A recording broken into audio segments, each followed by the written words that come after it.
In 2019, I began something called Story Saturdays. What I would do with that was that I would put out an episode of a particular story I was writing. I'll put it on my blog and then share the link on my bio on Instagram. And then readers from Instagram will go there to read it. And I got a lot of amazing feedback, and they will be like, "Oh, this story is really interesting. Saturdays are not enough. Saturdays are too far apart." But the interesting thing is that when I started Story Saturday, when I announced it, I think I only had 2 episodes, right? I actually started the entire story with just a line in my head. I was in my kitchen that particular day, and then I just had these lines. It just came to me. My name is Adeshewa. My friends call me Shewa. So I dropped what I was doing. I went to my phone and I typed that in my notepad.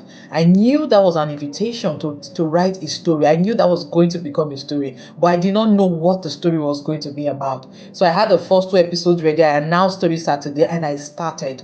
What did I do every week to ensure that we had an episode ready every Saturday? I wrote for some minutes every day so that by Friday I always had an episode ready, or max early hours of Saturday I had an episode ready. So today, what I want to encourage you to do is write for just 15 minutes. Don't pressurize yourself with any lofty writing goals at this time.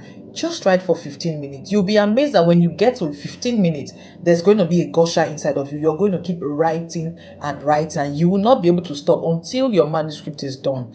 That Story Saturday became my novel, A Ray of Hope, that became my first best-selling novel on Okada Books.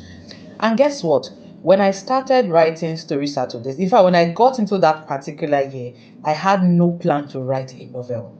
I had no manuscript in my head I was going to publish, right? But I began writing a few minutes a day, and then we had Story Saturdays every Saturday. And at the end of the day, I had a full length novel, right? And then I published that book. So today, write for just 15 minutes and you'll be amazed at what you will create at the end of 3 months, or at the end of a week, or at the end of 3 weeks. I'll be waiting on the other side to see what you have created. So today, just write for 15 minutes.